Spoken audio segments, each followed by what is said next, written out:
നമസ്കാരം. 24ന്റെ വാർത്താ പ്രഭാതത്തിലേക്ക് എല്ലാ പ്രേക്ഷകർക്കും സ്വാഗതം. ഇന്ന് ഓഗസ്റ്റ് 11 തിങ്കളാഴ്ച, കർക്കടകം 26-ാം തീയതി. വോട്ടർ പട്ടിക ക്രമക്കേട് ആരോപണവുമായി ബന്ധപ്പെട്ട് ഇന്ത്യ സഖ്യം പ്രതിഷേധത്തിലേക്ക് പോവുകയാണ്. കേന്ദ്ര തെരഞ്ഞെടുപ്പ് കമ്മീഷന്റെ ഓഫീസിലേക്ക് ഇന്ന് ഇന്ത്യ മുന്നണിയുടെ പ്രതിഷേധമുണ്ട്. എംപിമാർ ഉൾപ്പെടെ ഈ പ്രതിഷേധത്തിന്റെ ഭാഗമാകും. പ്രധാന വാർത്തകളിലേക്കാണ് ആദ്യം.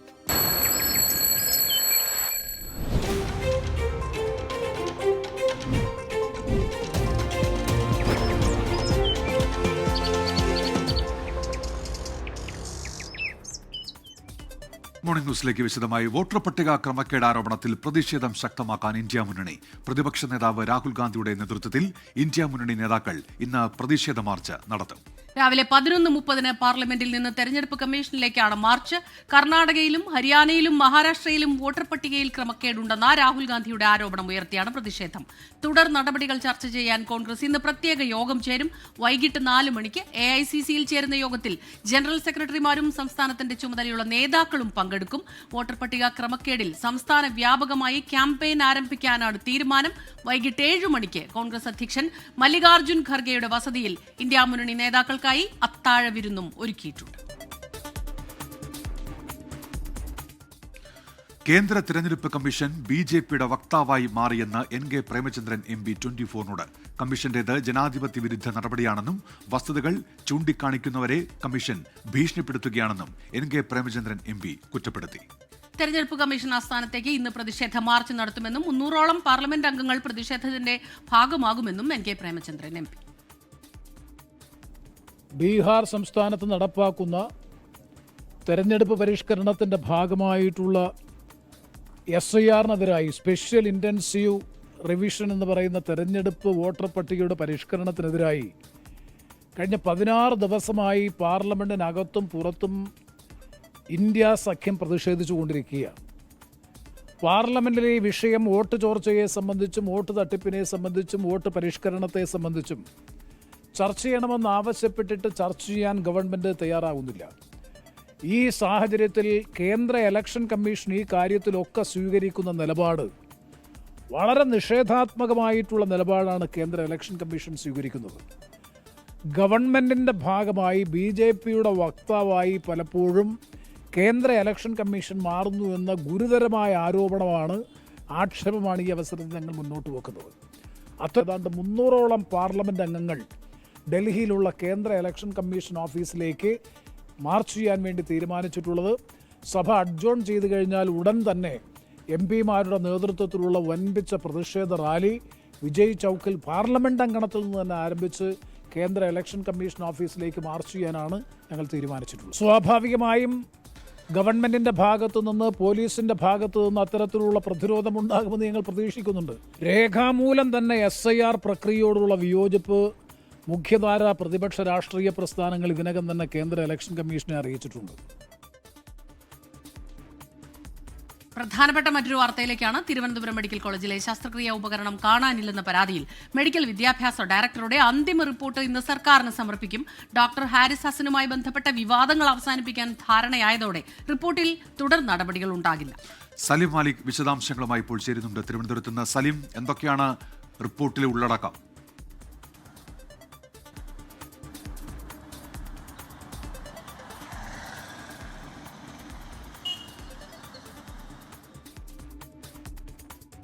സലിം മാലിക്കാണ് വാർത്തയുടെ വിശദാംശങ്ങളുമായി ഇപ്പോൾ തിരുവനന്തപുരത്തും ചേരുന്നത്. Salim, good morning. സലിം, ഈ റിപ്പോർട്ടിന്റെ ഉള്ളടക്കം എന്താണ് സലിം?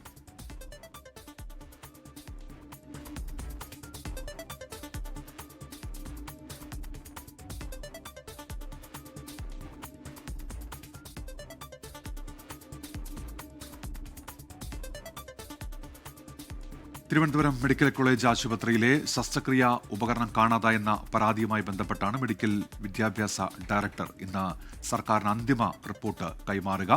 നേരത്തെ ഈ വിഷയം ഉയർത്തിയ ഡോക്ടർ ഹാരിസ് ഹസനാണ്. അതിന് തൊട്ടു പിന്നാലെ ഉണ്ടായ വിവാദങ്ങൾ നമ്മുടെ മുൻപിലുണ്ട്. പക്ഷേ ഇപ്പോൾ കാര്യങ്ങൾ ഒത്തുതീർപ്പിലേക്ക് എത്തുന്നു എന്ന സൂചനയാണ് ലഭിക്കുന്നത്. ഈ റിപ്പോർട്ടിൽ ഡോക്ടർ ഹാരിസ് ഹസനെതിരെ പരാമർശമില്ല എന്നാണ് മനസ്സിലാക്കാൻ കഴിയുന്നത്. ആശുപത്രി വികസന സമിതിയുടെ പ്രവർത്തനം ഉൾപ്പെടെ കാര്യക്ഷമമാക്കി ഇനി ഇത്തരം സംഭവങ്ങൾ ആവർത്തിക്കാതിരിക്കാനുള്ള നടപടി സ്വീകരിക്കണമെന്നുള്ള ശുപാർശ ഈ റിപ്പോർട്ടിലുണ്ട് എന്നാണ് ഇപ്പോൾ അറിയാൻ കഴിയുന്നത്. സലിം മാലിക്കിലേക്ക് എത്താം. സാങ്കേതിക തകരാറാണ് സലിമിലേക്ക് എത്താൻ തടസ്സമായിട്ടുള്ളത്. മറ്റൊരു വാർത്തയിലേക്ക് നമ്മൾ പോവുകയാണ്. സംസ്ഥാനത്ത് ഓൺലൈൻ മദ്യവിൽപ്പനയ്ക്കായി ബെവ്കോ സമർപ്പിച്ച പ്രപ്പോസൽ പൂർണ്ണമായി തള്ളാതെ സർക്കാർ. നിലവിൽ ഓൺലൈൻ മദ്യവിതരണത്തിന് എടുത്തുചാടി അനുമതി നൽകേണ്ടതില്ല എന്നാണ് സർക്കാർ നിലപാട്.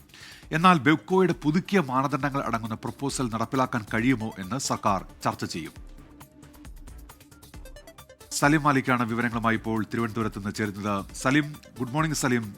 ഈ ബെവ്കോയുടെ നിർദ്ദേശം അത് നടപ്പാക്കാൻ സർക്കാരിന് ആലോചനയുണ്ടോ? ഉന്മേഷ്, ബെവ്കോയുടെ നിർദ്ദേശം സർക്കാർ പൂർണ്ണമായും തള്ളുന്നില്ല എന്നുള്ളതാണ് പ്രധാനപ്പെട്ട കാര്യം. കാരണം ഈ ഓൺലൈൻ വഴിയുള്ള പ്രപ്പോസൽ അത് തള്ളുന്നില്ല, അത് പൂർണ്ണമായും അംഗീകരിച്ചിട്ടില്ലെങ്കിൽ പോലും അത് തള്ളാൻ സർക്കാർ തയ്യാറായിട്ടില്ല. എന്നാൽ അതിൽ കൂടുതൽ ആലോചനകൾ വേണമെന്നുള്ളൊരു നിലപാടിലാണ് സർക്കാർ. സർക്കാരിനെ സംബന്ധിച്ചിടത്തോളം ഇത് പൊതുസമൂഹം എങ്ങനെ എടുക്കും എന്നുള്ളതുൾപ്പെടെയുള്ള കാര്യങ്ങളാണ് സർക്കാരിനെ സംബന്ധിച്ചിടത്തോളമുള്ള ആശങ്ക. അതിനിടയിലും അക്കാര്യത്തിൽ അനുഭാവപൂർണ്ണമായ പരിഗണനയാണ് സർക്കാർ നിലവിൽ നടത്തുന്നത് എന്നുള്ളതാണ്. എന്നാൽ ബെവ്കോയുടെ മാനദണ്ഡങ്ങൾ മറ്റേതെങ്കിലും തരത്തിൽ പുതുക്കി നടപ്പിലാക്കാൻ കഴിയുമോ എന്നുള്ളൊരു ആലോചനയും സർക്കാരിൻ്റെ ഭാഗത്തു നിന്നുണ്ട്.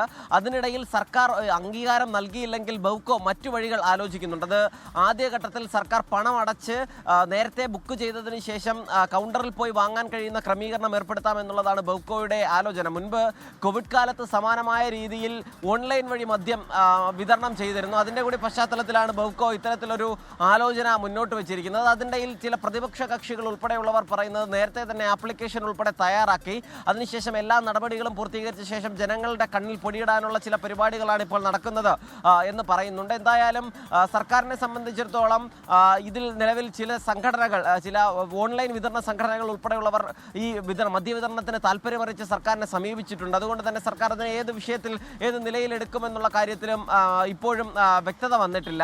അതിനിടയിൽ സെപ്റ്റംബർ മുതൽ പുതുക്കിയ നിരക്ക് മദ്യത്തിന് ഈ ഡെപ്പോസിറ്റ് ഉൾപ്പെടെയുള്ള നിലയിലേക്ക് വാങ്ങാനുള്ള ധാരണയായിട്ടുണ്ട്. സെപ്റ്റംബർ മുതൽ തന്നെ, സെപ്റ്റംബർ ആദ്യ ആഴ്ച മുതൽ തന്നെ ആ നിലയിലാകും. 20 രൂപ അധികം ഡെപ്പോസിറ്റ് വാങ്ങിയാകും മദ്യം നൽകുക. അതിനുശേഷം ഈ കുപ്പികൾ തിരികെ ഔട്ട്ലെറ്റിലേക്ക് നൽകിയാൽ ആ 20 രൂപ മടക്കി നൽകുന്ന സ്ഥിതിയാകും നിലവിൽ പരീക്ഷിക്കുക. ഉന്മേഷ്, ശരി. സലിം മാലിക്കാണ് തിരുവനന്തപുരത്ത് നിന്ന് ഈ വാർത്തയുടെ വിശദാംശങ്ങൾ നമുക്ക് നൽകിയത്. കേരളത്തിൽ നിന്നുള്ള എംപിമാർ ഉൾപ്പെടെ സഞ്ചരിച്ച തിരുവനന്തപുരത്ത് നിന്ന് ഡൽഹിയിലേക്കുള്ള എയർ ഇന്ത്യ വിമാനം ചെന്നൈയിൽ അടിയന്തര ലാൻഡിംഗ് നടത്തിയതിൽ അന്വേഷണം വേണമെന്ന് KC വേണുഗോപാൽ MP. DGCAയോട് അന്വേഷണം ആവശ്യപ്പെട്ടിട്ടുണ്ട്. ഭയപ്പെടുത്തുന്ന സംഭവങ്ങളാണ് ഉണ്ടായതെന്നും 2 മണിക്കൂറോളം കാത്തിരുന്നതിന് ശേഷമാണ് ചെന്നൈയിൽ വിമാനം ലാൻഡ് ചെയ്യാൻ കഴിഞ്ഞതെന്നും MP എക്സിൽ കുറിച്ചു. മുഹമ്മദ് റഹീസിന്റെ വിവരങ്ങളുമായി ഇപ്പോൾ ചെന്നൈയിൽ നിന്ന്. Muhammad Rahees, good morning. Air India ഔദ്യോഗികമായ ഒരു വിശദീകരണം നൽകുന്നുണ്ടോ ഈ സംഭവത്തിൽ? മുഹമ്മദ് റഹീസ്. മോർണിംഗ് ഉന്മേഷ്. ഇതുവരെയും എയർ ഇന്ത്യയുടെ ഭാഗത്ത് നിന്ന് ഔദ്യോഗികമായിട്ടുള്ള ഒരു വിശദീകരണം വന്നിട്ടില്ല. പക്ഷേ എയർ ഇന്ത്യയുടെ ഒരു വക്താവ് ചില മാധ്യമങ്ങളോട് അനൌദ്യോഗികമായി പറഞ്ഞത് ഈ സാങ്കേതിക തകരാർ ഉണ്ടായതുകൊണ്ടാണ് വിമാനം അടിയന്തരമായി ലാൻഡ് ചെയ്യേണ്ടി വന്നതെന്നാണ്. എംപിമാർ ഉൾപ്പെടെ സഞ്ചരിച്ച വിമാനമായിരുന്നു. തിരുവനന്തപുരത്ത് നിന്ന് ഡൽഹിയിലേക്ക് പോകേണ്ട വിമാനം. അത് സാങ്കേതിക തകരാറുണ്ടാകുന്നു. ഉടൻ തന്നെ ചെന്നൈയിലേക്ക് ലാൻഡ് ചെയ്യണമെന്ന് പറയുന്നു. ചെന്നൈയിൽ ഇത് ലാൻഡ് ചെയ്യാൻ ഏതാണ്ട് 1 മണിക്കൂറിലധികം സമയമെടുത്തു. അത് 1 മണിക്കൂറും 10 മിനിറ്റും എന്നുള്ള വിവരമാണ് ആദ്യം പുറത്തു വന്നത്. പക്ഷേ അതിനപ്പുറത്തേക്ക് ഇന്നലെ ഈ KC വേണുഗോപാൽ MP ഒരു എക്സിൽ ഒരു പോസ്റ്റ് ഇട്ടിരുന്നു. അതിൽ പറയുന്നത് ഏതാണ്ട് 2 മണിക്കൂറോളം എടുത്തു ഇത് ലാൻഡ് ചെയ്യാനെന്നാണ്. എംപിമാർ ഒക്കെയും സത്യത്തിൽ ഭയപ്പെട്ടിരുന്നു. സ്വാഭാവികമായിട്ടും ഈ എന്താണ് സംഭവിക്കുന്നത് എന്നുള്ളതിന് കൃത്യമായൊരു വ്യക്തത ഉണ്ടായിരുന്നില്ല. പൈലറ്റിന്റെ സംയോജിത ഇടപെടൽ കൊണ്ട് മാത്രമാണ് തങ്ങൾ സുരക്ഷിതരായി താഴെ ഇറങ്ങാൻ കഴിഞ്ഞത് എന്ന് MP പറയുന്നുണ്ട്. അതിന് പിന്നാലെ തന്നെയാണ് അദ്ദേഹം ഒരു അന്വേഷണം ആവശ്യപ്പെട്ടിരിക്കുന്നത്. അത് DGCAയോട് അന്വേഷണം ആവശ്യപ്പെട്ടിട്ടുണ്ട്. ഇദ്ദേഹം അന്വേഷണം ആവശ്യപ്പെട്ടുകൊണ്ട് ചില അതോറിറ്റികളെ ഇന്നലെ രാത്രി തന്നെ വിളിച്ചിരുന്നു എന്നുള്ള സൂചനകൾ പുറത്തു വരുന്നുണ്ട്. അതിനപ്പുറത്തേക്ക് എന്തായാലും എക്സിൽ അദ്ദേഹം അന്വേഷണം ആവശ്യപ്പെട്ടുകൊണ്ടുള്ള പോസ്റ്റ് ഇട്ടിട്ടുണ്ട്. മാത്രമല്ല ഇതൊക്കെയും എയർ ഇന്ത്യയുടെ ഒരു ക്രെഡിബിലിറ്റിയെ ബാധിക്കുന്നുണ്ട്. അത് അവരുടെ ഒരു ഉത്തരവാദിത്വത്തെയും ജനങ്ങളോടുള്ളൊരു സമീപനത്തെയും ഒക്കെയും ഇത്തരത്തിലുള്ള ഇൻസിഡന്റുകൾ, ഇത്തരത്തിലുള്ള ആക്സിഡന്റുകളൊക്കെയും കളങ്കപ്പെടുത്തുന്നു എന്ന് അദ്ദേഹം പറയുന്നുണ്ട്. ഇനി ഇത്തരത്തിൽ ലാപ്സുകൾ ഉണ്ടാകരുത് എന്നുകൂടി പറഞ്ഞുകൊണ്ടാണ് ആ പോസ്റ്റ് അവസാനിപ്പിക്കുന്നത്. എന്തായാലും അന്വേഷണം വേണമെന്ന് അദ്ദേഹം ആവശ്യപ്പെട്ടിട്ടുണ്ട്. പക്ഷേ എയർ ഇന്ത്യ ഔദ്യോഗികമായിട്ടുള്ള ഒരു വിശദീകരണം ഒന്നും നൽകുന്നില്ല. ഒരു ടെക്നിക്കൽ മിസ്റ്റേക്ക് എന്നുള്ള രീതിയിൽ തന്നെയാണ് ഈ ഘട്ടത്തിൽ അവർ ഇതിനെ കാണുന്നത്. പക്ഷേ ഇത്തരത്തിലുള്ള ടെക്നിക്കൽ മിസ്റ്റേക്കുകൾ അടിക്കടി ഉണ്ടാവുകയും ഇങ്ങനെ വിമാനങ്ങൾ അടിയന്തര ലാൻഡ് ചെയ്യുകയും ചെയ്യുന്നതൊക്കെ നിത്യേന ഉണ്ടാകുന്ന ഒരു കാഴ്ചയായി മാറുകയാണ്. അതിനിടയിൽ കൂടിയാണ് എംപിമാർ സഞ്ചരിച്ച ഈ വിമാനത്തിലും ഇത്തരത്തിൽ മുഹമ്മദ് റഹീസാണ് ചെന്നൈയിൽ നിന്ന് വിവരങ്ങളുമായി നമുക്കൊപ്പം ചേർന്നത്. ഏതായാലും എയർ ഇന്ത്യയുടെ ക്രെഡിബിലിറ്റിയെ അത് ബാധിച്ചേക്കാം. അതുകൊണ്ട് തന്നെ ഇത്തരത്തിലുള്ള വീഴ്ചകൾ അതിൽ കൃത്യമായ അന്വേഷണം ഉണ്ടാകണമെന്ന് MP എക്സിൽ കുറിച്ചിട്ടുണ്ട്. കോഴിക്കോട് തടമ്പാട്ട് താഴത്തെ സഹോദരിമാരുടെ കൊലപാതകത്തിൽ പ്രതിയായ ഇളയ സഹോദരൻ പ്രമോദിനെ കണ്ടെത്താൻ കഴിയാതെ പോലീസ് ലുക്കൌട്ട് നോട്ടീസ് പുറത്തിറക്കിയെങ്കിലും പ്രതിയെക്കുറിച്ച് സൂചനയില്ല. സഹോദരിമാർ മരിച്ചത് ശ്വാസം മുട്ടിയെന്നാണ് പോസ്റ്റ്മോർട്ടം റിപ്പോർട്ട്. മിഥില ബാലനാണ് ചേരുന്നത് കോഴിക്കോട് നിന്ന് വിവരങ്ങളുമായി. മിഥില, ഇയാളെക്കുറിച്ച് ഒരു വിവരവും ഇതുവരെ ലഭിച്ചിട്ടില്ലെന്നാണോ?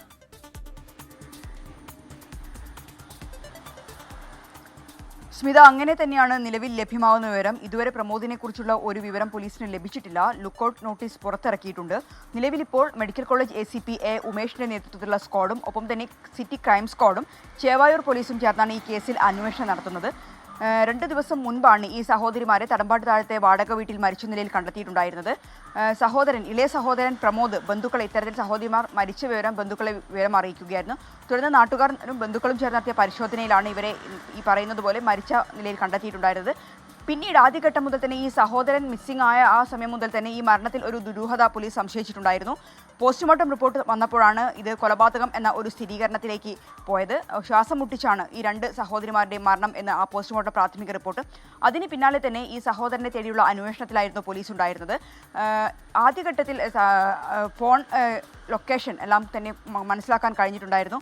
പക്ഷേ പിന്നീട് അങ്ങോട്ട് ഈ പ്രമോദിനെ കുറിച്ചുള്ള യാതൊരു വിവരവും പോലീസിന് ലഭ്യമായിട്ടില്ല. ആ ഒരു സാഹചര്യത്തിൽ തന്നെയാണ് ലുക്കൌട്ട് നോട്ടീസ് പുറത്തുവിട്ടുകൊണ്ടുള്ള ഒരു അന്വേഷണത്തിലേക്ക് ഇപ്പോൾ പോലീസ് പോയിട്ടുള്ളത്. എന്തുതന്നെയായാലും ഊർജിതമായ ഒരു അന്വേഷണം, ഈ പ്രമോദ് പോകാൻ സാധ്യതയുള്ള ഇടങ്ങൾ കേന്ദ്രീകരിച്ച് ഊർജിതമായ ഒരു അന്വേഷണം തന്നെയാണ് ഇപ്പോൾ പോലീസിന്റെ നേതൃത്വത്തിൽ, അന്വേഷണ സംഘത്തിന്റെ നേതൃത്വത്തിൽ പുരോഗമിച്ചുകൊണ്ടിരിക്കുന്നത്. സ്മിത, ഉന്മേഷ്. ശരി, മിഥില ബാലനാണ് കോഴിക്കോട് നിന്ന് വിവരങ്ങൾ നൽകി. ചേർത്തലയിലെ തിരോധാന കേസുകളുമായി ബന്ധപ്പെട്ട് സെബാസ്റ്റ്യന്റെ കസ്റ്റഡി കാലാവധി നാളെ അവസാനിക്കും. ചോദ്യം ചെയ്യൽ തുടരുകയാണ്. ചേർത്തലയിൽ എത്തിച്ച് തെളിവെടുപ്പ് നടത്തിയേക്കും. സെബാസ്റ്റ്യന്റെ സാമ്പത്തിക ഇടപാടുകളിലും അന്വേഷണം തുടരുന്നു. എറണാകുളം ജില്ലയിൽ ഇടിമിന്നലോടുകൂടിയ ശക്തമായ മഴ പെയ്യുകയാണ്. അടുത്ത 3 മണിക്കൂറിനുള്ളിൽ 7 ജില്ലകളിൽ ശക്തമായ മഴയ്ക്കും കാറ്റിനും സാധ്യതയുണ്ടെന്ന് കേന്ദ്ര കാലാവസ്ഥാ വകുപ്പ് മുന്നറിയിപ്പ് നൽകുന്നു. ഇപ്പോൾ YS അഭിനന്ദ് ഉണ്ട് വിശദാംശങ്ങളുമായി കൊച്ചിയിൽ നിന്ന്. Abhinand, good morning. ഇപ്പോഴും മഴയുണ്ടോ കൊച്ചി നഗരത്തിൽ? Good morning Unmesh and Smitha. ഇപ്പോൾ നഗരത്തിൽ മഴയ്ക്ക് നേരിയ ശമനമുണ്ട്. ഇന്നലെ രാത്രി മുതൽ ശക്തമായ മഴയായിരുന്നു നഗരത്തിലെമ്പാടും ഉണ്ടായിരുന്നത്. ഇപ്പോൾ നമുക്കറിയാവുന്നതുപോലെ തന്നെ ഈ എറണാകുളം ജില്ലയുടെ പല ഭാഗത്തും മഴ പെയ്താൽ, നഗരത്തിന്റെ പല ഭാഗത്തും മഴ പെയ്താൽ ചെറിയൊരു മഴ പെയ്താൽ പോലും വലിയൊരു വെള്ളക്കെട്ട് അനുഭവപ്പെടുന്ന സാഹചര്യമുണ്ട്. എന്നാലും നിലവിൽ അത്തരത്തിലേക്കുള്ള മഴ നഗരത്തിലില്ല എന്നാണ് ഏറ്റവും പ്രധാനപ്പെട്ട കാര്യം. ജില്ലയിലെ പല ഭാഗങ്ങളിലും ഇപ്പോൾ മഴ തുടരുകയാണ്. ജില്ലയുടെ മലയോര മേഖലയായ മൂവാറ്റുപുഴയിലും കോതമംഗലത്തും പിറവത്തും ഇപ്പോൾ മഴ തുടരുന്നുണ്ട് എന്നാണ് അറിയാൻ കഴിയുന്നത്. നഗരത്തിന്റെ അകത്തെ ഭാഗങ്ങളായിട്ടുള്ള കളമശ്ശേരിയിലും തൃക്കാക്കരയിലും ഇപ്പോൾ മഴയുണ്ട്. എന്തായാലും മറ്റ് അലേർട്ടുകളൊന്നും ഇതിൽ പ്രഖ്യാപിച്ചിട്ടില്ല. അടുത്ത 3 മണിക്കൂറിനുള്ളിൽ ഇടിമിന്നലോടുകൂടിയ ശക്തമായ മഴയാണ് കാലാവസ്ഥാ നിരീക്ഷണ കേന്ദ്രം എറണാകുളം ജില്ലയിൽ പ്രവചിക്കുന്നത്. അത് അങ്ങേയറ്റം ശരിവയ്ക്കുന്ന രീതിയിലുള്ള മഴയാണ് രാവിലെ പെയ്തത്. 4:00 നമ്മൾ നോക്കുമ്പോൾ വലിയ മഴയായിരുന്നു. പക്ഷേ ഇപ്പോൾ അത് നഗരത്തിൽ മഴയ്ക്ക് നേരിയ ശമനമുണ്ടെങ്കിലും ജില്ലയുടെ പല ഭാഗങ്ങളിലും ഇപ്പോഴും മഴ തുടരുന്നു എന്നുള്ള വിവരമാണ് പുറത്തു വരുന്നത്. സ്മിത, ഉന്മേഷ്. YS അഭിനന്ദാണ് വിവരങ്ങളുമായി നമുക്കൊപ്പം ചേർന്നത്. മേഘവിസ്ഫോടനമുണ്ടായ ഉത്തരാഖണ്ഡിൽ രക്ഷാപ്രവർത്തനം പുരോഗമിക്കുന്നു. ബെയിലി പാലത്തിന്റെ നിർമ്മാണം പൂർത്തിയായി. ദുരിതബാധിത മേഖലകളിൽ ടെലിഫോൺ വൈദ്യുതി ബന്ധം പുനഃസ്ഥാപിച്ചുവെന്ന് മുഖ്യമന്ത്രി പുഷ്കർ സിംഗ് ധാമി അറിയിച്ചു. വിനിത വിജയാണ് ചേരുന്നത് ഡൽഹിയിൽ നിന്ന് വിവരങ്ങളുമായി. വിനിത, ഈ രക്ഷാപ്രവർത്തനം ഇപ്പോഴെങ്ങനെ തുടരുന്നു? കൂടുതൽ വിവരങ്ങൾ എന്താണ് ഇപ്പോൾ ലഭിക്കുന്നത്? Good morning Smitha. ഈ രക്ഷാപ്രവർത്തനം ഇപ്പോൾ ഊർജിതമായി തന്നെ തുടരുകയാണ്. ഇതിനോടകം തന്നെ 800-ലധികം ആളുകളെയാണ് ഈ ദുരിതബാധിത മേഖലകളിൽ നിന്നൊക്കെയായി രക്ഷപ്പെടുത്തിയത്. ഒപ്പം തന്നെ താൽക്കാലികമായി അവിടെ റോഡ് പുനഃസ്ഥാപിക്കുന്നതിനുള്ള മറ്റ് നടപടിക്രമങ്ങളൊക്കെ ഇപ്പോഴും പുരോഗമിക്കുന്നുവെന്ന് തന്നെയാണ് നമുക്ക് അറിയാൻ കഴിയുന്നത്. ബെയിലി പാലത്തിന്റെ നിർമ്മാണം പൂർത്തിയായതായും അധികൃതർ അറിയിക്കുന്നുണ്ട്. ഒരുപക്ഷെ ഈ ബെയിലി പാലത്തിന്റെ നിർമ്മാണം പൂർത്തിയായതോടുകൂടി ഈ രക്ഷാപ്രവർത്തനവും ദുരിതാശ്വാസ പ്രവർത്തനങ്ങളും ഒക്കെ കുറച്ചുകൂടി വേഗത്തിലാക്കാൻ കഴിയുമെന്നുള്ളത് തന്നെയാണ് പ്രതീക്ഷ. ഒപ്പം ഇതിനോടകം തന്നെ ഏതാണ്ട് 800 800-ലധികം ആളുകളെ ദുരിതബാധിത മേഖലകളിൽ നിന്നായി മാറ്റിയിട്ടുണ്ട്. ഈ വീട് നഷ്ടപ്പെട്ടവർക്കും ഒപ്പം തന്നെ ഈ ദുരന്തത്തിൽ ജീവൻ നഷ്ടപ്പെട്ടവർക്കുമൊക്കെയായി 5 ലക്ഷം രൂപ അടിയന്തര ദുരിതാശ്വാസ ഫണ്ടായി പ്രഖ്യാപിച്ചിട്ടുണ്ട്. ഈ തുക നൽകി തുടങ്ങിയതായി മുഖ്യമന്ത്രി പുഷ്കർ സിംഗ് ധാമി വ്യക്തമാക്കിയിരിക്കുകയാണ്. ഒപ്പം തന്നെ ഈ മേഖലകളിൽ ഏറ്റവും വലിയൊരു വെല്ലുവിളി ഉയർത്തിയിരുന്നത് ഈ അപകടമുണ്ടായതിന്, ഈ മേഘവിസ്ഫോടനം ഉണ്ടായതിന് തൊട്ട് പിന്നാലെ ഈ പ്രശ്നബാധിത മേഖലകളിലൊക്കെ തന്നെ പരസ്പരം ബന്ധപ്പെടാനുള്ള ടെലിഫോൺ സംവിധാനം അത് ഉണ്ടായിരുന്നില്ല, ഒപ്പം തന്നെ വൈദ്യുതി ഉണ്ടായിരുന്നില്ല. ഇതൊക്കെ ഈ രക്ഷാപ്രവർത്തനത്തെ അടക്കം വലിയ രീതിയിൽ ബാധിച്ചിട്ടുണ്ട്. ഇപ്പോൾ ഈ മേഖലകളിലൊക്കെ ഈ വൈദ്യുതി, ഈ ടെലിഫോൺ ബന്ധം പുനഃസ്ഥാപിക്കാൻ കഴിഞ്ഞു എന്ന് തന്നെയാണ് മന്ത്രി വ്യക്തമാക്കിയിരിക്കുന്നത്. വിവിധ സേനകളുടെ നേതൃത്വത്തിലായ ഏതാണ്ട് 200-ലധികം ദുരിതാശ്വാസ പ്രവർത്തകർ ആ മേഖലകളിൽ നിന്ന് ഇപ്പോഴും പ്രവർത്തനങ്ങൾ പുരോഗമിക്കുകയാണ്. നിരവധി പേര് ദുരിതാശ്വാസ ക്യാമ്പുകളിലേക്ക് മാറ്റിയിട്ടുണ്ട്. ക്യാമ്പുകളിലൊക്കെ മുഖ്യമന്ത്രി എത്തി സ്ഥിതിഗതികളൊക്കെ തന്നെ അദ്ദേഹം അവിടെ വിലയിരുത്തിയിട്ടുമുണ്ട്. പക്ഷേ ഇപ്പോഴും ഈ മഴ മുന്നറിയിപ്പ് ഉത്തരാഖണ്ഡിലും ഹിമാചൽ ഉൾപ്പെടെയുള്ള മേഖലകളിലും ഒക്കെ തന്നെ തുടരുകയാണ്. ഏതാണ്ട് ഹിമാചലിലും ഉത്തരാഖണ്ഡിലുമായി 14 ജില്ലകളിലാണ് മഴ മുന്നറിയിപ്പുള്ളത്. 14-ാം തീയതി വരെ ശക്തമായിട്ടുള്ള മഴയ്ക്ക് സാധ്യതയുണ്ടെന്ന് തന്നെയാണ് കാലാവസ്ഥാ നിരീക്ഷണ കേന്ദ്രത്തിന്റെ അറിയിപ്പ്. സ്മിത. വിനീത വിജിയാണ് വാർത്തയുടെ വിശദാംശങ്ങൾ നൽകിയത് ഡൽഹിയിൽ നിന്ന്. ഇനി ചില ദേശീയ വാർത്തകൾ ഒറ്റനോട്ടത്തിൽ. തെരഞ്ഞെടുപ്പ് കമ്മീഷനെതിരായ രാഹുൽ ഗാന്ധിയുടെ ആരോപണത്തിന് പിന്നാലെ പ്രതിഷേധം കനക്കുന്നു. ഇന്ന് വൈകിട്ട് 4 മണിക്ക് തമിഴ്നാട്ടിലെ സൈദാപെട്ടിൽ കോൺഗ്രസ് പാർട്ടി പ്രതിഷേധം സംഘടിപ്പിക്കും. തെരഞ്ഞെടുപ്പ് കമ്മീഷൻ ബിജെപിയുടെ ഏജന്റ് ആണെന്ന് തമിഴ്നാട് കോൺഗ്രസ് അധ്യക്ഷൻ സെൽവ പെരുന്തഗെ ആരോപിച്ചു. തെലങ്കാനയിൽ ഈ മാസം 17 വരെ കനത്ത മഴയ്ക്ക് സാധ്യതയെന്ന മുന്നറിയിപ്പ്. പ്രളയ സാധ്യതയുള്ള സ്ഥലങ്ങൾ മുഖ്യമന്ത്രി രേവന്ത് റെഡ്ഡി സന്ദർശിച്ചു. ശക്തമായ കാറ്റിനും സാധ്യതയുണ്ടെന്ന് കാലാവസ്ഥാ നിരീക്ഷണ കേന്ദ്രത്തിന്റെ മുന്നറിയിപ്പ്.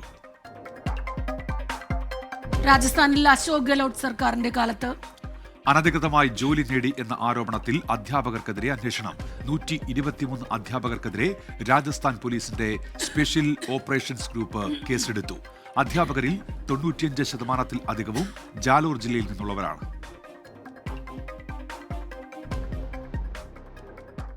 സ്വാതന്ത്ര്യദിനത്തിൽ അറവുശാലകൾക്ക് വിലക്കേർപ്പെടുത്തി മുംബൈയിലെ കല്യാൺ ഡോംബിവലി മുനിസിപ്പൽ കോർപ്പറേഷൻ. വ്യാഴാഴ്ച അർദ്ധരാത്രി മുതൽ വെള്ളിയാഴ്ച അർദ്ധരാത്രി വരെ കടകൾ തുറക്കരുത് എന്ന നിർദ്ദേശം. രാജ്യത്തിന് സ്വാതന്ത്ര്യം ലഭിച്ച അതേ ദിവസം ആഹാര സ്വാതന്ത്ര്യം കവർന്നെടുക്കുന്നുവെന്ന് വിമർശനം. അമേരിക്കൻ നിർമ്മിത വാർത്താവിനിമയ ഉപഗ്രഹം വിക്ഷേപിക്കാനൊരുങ്ങി ഇന്ത്യ. 2 മാസത്തിനുള്ളിൽ ദൌത്യം പൂർത്തീകരിക്കുമെന്ന് ISRO ചെയർമാൻ വി നാരായണൻ പറഞ്ഞു. നൈസറിന്റെ ചരിത്രപ്രധാനമായ വിജയത്തിനു പിന്നാലെയാണ് പുതിയ ദൌത്യം.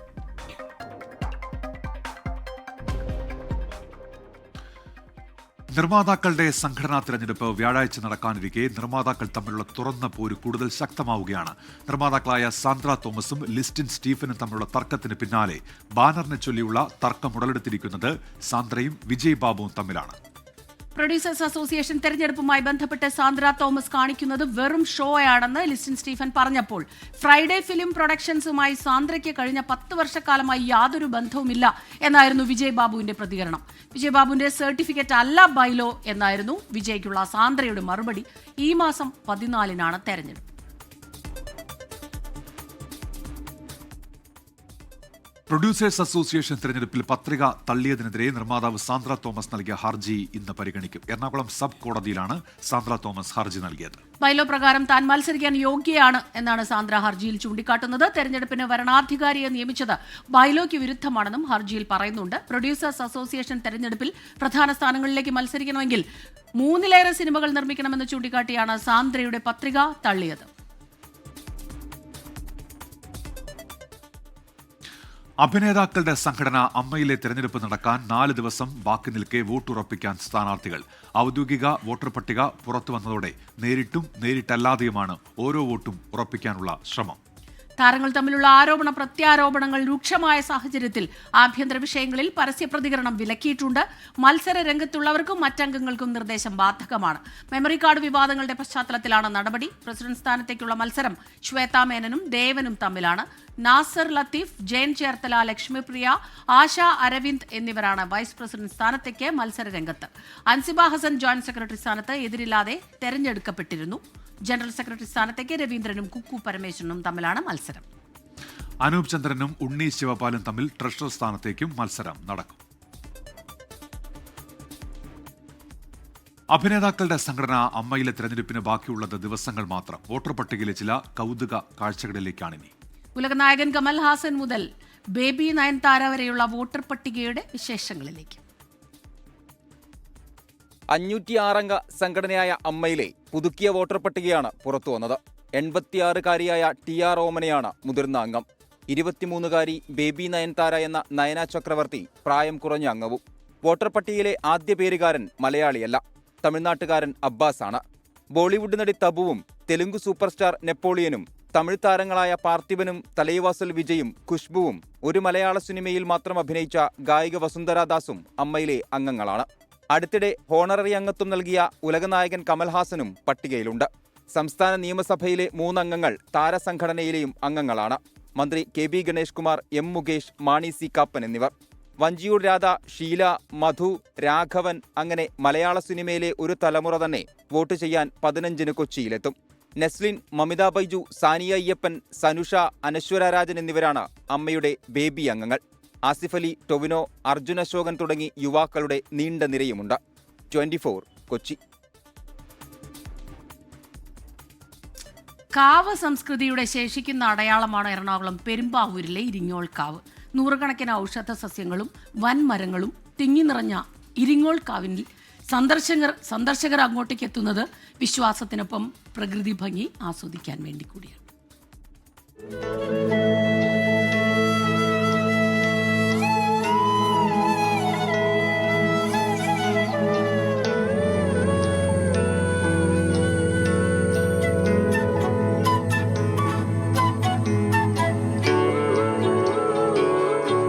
അന്യം നിന്നു പോകുന്ന കാവ് സംസ്കാരത്തിന്റെ ശേഷിക്കുന്ന പ്രതീകം ഇരിങ്ങോൾ കാവ്. നഗരത്തിന്റെ തിരക്കുകളിൽ നിന്ന് ഒരൽപ്പം മാറി നിൽക്കാൻ ആഗ്രഹിക്കുന്നവർക്ക് പറ്റിയ ഇടം.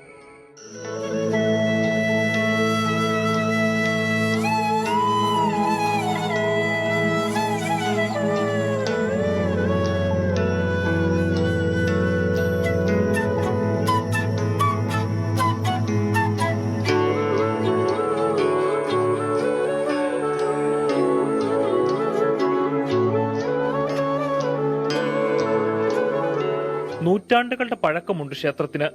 കുടിയിരിക്കുന്ന ദേവി സ്വയംഭൂ എന്ന് വിശ്വാസം. വിശ്വാസത്തിനപ്പുറം ഒരു നാടിന്റെ ഒന്നാകെ ജീവിതത്തിനും സംസ്കാരത്തിനും തണലേക്കുകയാണ് ഇരിങ്ങോൾ കാവ്. ഇത് ശരിക്കും പറഞ്ഞ് 3000 വർഷത്തെ പഴക്കമുണ്ടെന്നാണ് പറയപ്പെടുന്നത്. നമുക്ക് അതിന്റെ കൃത്യമായിട്ടുള്ളൊരു ഇതില്ല. ഇവിടുത്തെ ഒരുപാട് പ്രത്യേകത ക്ഷേത്രം സ്വയംഭൂവാണ്. ദേവി ഇവിടെ സ്വയംഭൂവായിട്ട് ശ്രീകൃഷ്ണാവതാര കഥയുമായിട്ട് ബന്ധപ്പെട്ടാണ് ഇതിന്റെ ഐതിഹ്യം എന്നാണ് പറയപ്പെടുന്നത്.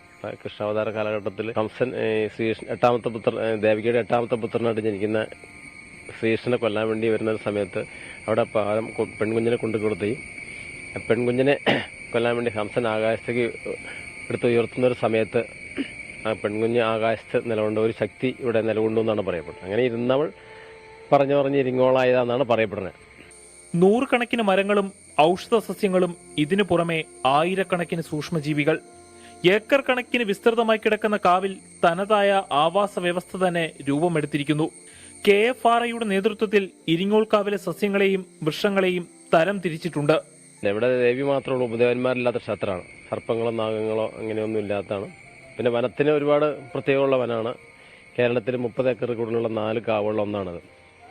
ഇന്ത്യയിൽ പട്ടണ മധ്യത്തിലുള്ള, അതായത് നഗരസഭയ്ക്ക് അതിർത്തിയിലുള്ള ഏക വനമാണ്. 56 ഏക്കറുണ്ട്. ഈ പ്രദേശത്തെ ജലസ്രോതസ്സുകളുടെ എല്ലാം ഉറവിടം കാവ് തന്നെ. മുൻപ് കാവിനുള്ളിൽ വീഡിയോ ചിത്രീകരിക്കുവാൻ പൊതുജനങ്ങൾക്ക് അനുമതിയുണ്ടായിരുന്നു. എന്നാൽ ഇത് കാവിന്റെ വിശ്വാസത്തെയും ആചാരങ്ങളെയും ബാധിക്കുമെന്ന് ചൂണ്ടിക്കാട്ടി കാവിനുള്ളിലെ ഫോട്ടോ വീഡിയോ ചിത്രീകരണം ഹൈക്കോടതി നിരോധിച്ചു. എങ്കിലും ഈ പ്രകൃതി ഭംഗി നേരിട്ട് ആസ്വദിക്കാൻ നിരവധിയായ ആളുകളാണ് ഇവിടേക്കെത്തുന്നത്.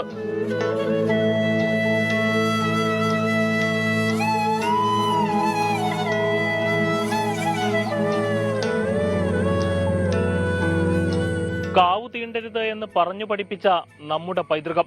അന്ന് അവരത് പറഞ്ഞത് വരും തലമുറകൾക്ക് വേണ്ടി ഇക്കാണുന്ന മരങ്ങളും പച്ചപ്പും കാത്തു സൂക്ഷിക്കാൻ വേണ്ടിയായിരുന്നു.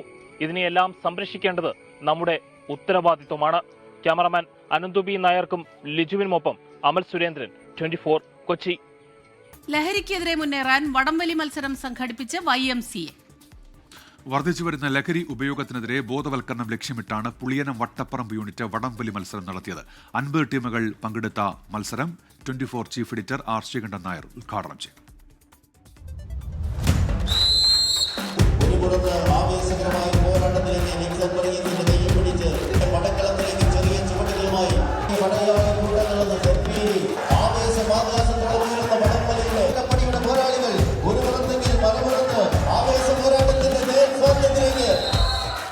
ടഗ് ഓഫ് വാർ അസോസിയേഷനാണ് മത്സരങ്ങൾ നിയന്ത്രിച്ചത്. സമൂഹത്തിൽ വർദ്ധിച്ചു വരുന്ന ലഹരിക്കെതിരെയുള്ള ഒറ്റക്കെട്ടായ പോരാട്ടമായിരുന്നു വടംവലി.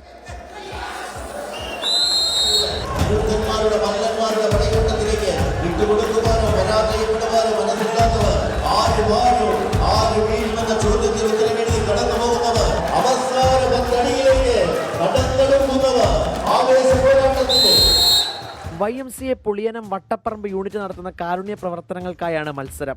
ലഹരി എന്ന വിപത്തിൽ നിന്ന് പുതുതലമുറ രക്ഷിക്കാൻ ഒന്നിച്ചുള്ള പോരാട്ടമാണ് ആവശ്യമെന്ന് 24 chief editor R. Sreekandan Nair. നമ്മുടെ സ്കൂൾ വരാന്തകളിലേക്ക് ഇത്തരം മാഫിയ സംഘങ്ങളുടെ ഏജന്റന്മാർ കടന്നു വരാൻ നമ്മൾ അനുവദിച്ചുകൂടാ. നിങ്ങൾ ഉദ്ദേശിക്കുന്നതിനേക്കാൾ 10,000 മെഗാടൺ അപ്പുറമാണ് ഈ മയക്കുമരുന്നിന്റെ കേരളത്തിലെ സ്വാധീനമെന്ന് നമ്മൾ തിരിച്ചറിയുക. ഇതൊരു ക്രമസമാധാന പ്രശ്നമായി മാറിയിട്ടുണ്ട്. ഒരു ലോ ആൻഡ് ഓർഡർ സിറ്റുവേഷൻ ആണിത്. ഈ ലോ ആൻഡ് ഓർഡർ സിറ്റുവേഷനെ ചെറുക്കാൻ നമുക്ക് കഴിഞ്ഞില്ലെങ്കിൽ ഭാവി തലമുറയോട് നമ്മൾ ചെയ്യുന്ന ഏറ്റവും കടുത്ത ദ്രോഹമായിരിക്കും അത്. എളവൂർ സെന്റ് ആന്റണീസ് പള്ളിയിൽ നിന്നും ആരംഭിച്ച ലഹരി വിരുദ്ധ സന്ദേശ റാലിക്ക് ശേഷമായിരുന്നു പൊതുസമ്മേളനം. റോജി എം ജോൺ MLA അധ്യക്ഷത വഹിച്ചു. യോഗത്തിൽ Arjuna naturals private limited managing director doctor Benny ആന്റണിക്ക് CSR എക്സലൻസ് അവാർഡ് നൽകി ആദരിച്ചു.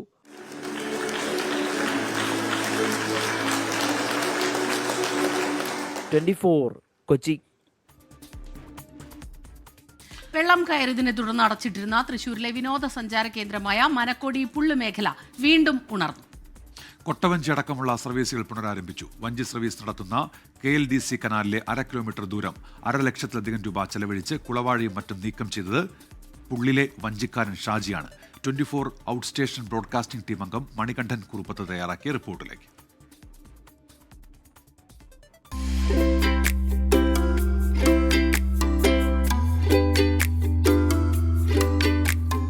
പ്രകൃതി രമണീയമാണ് മനക്കൊടി പുള്ള് പാടശേഖരം.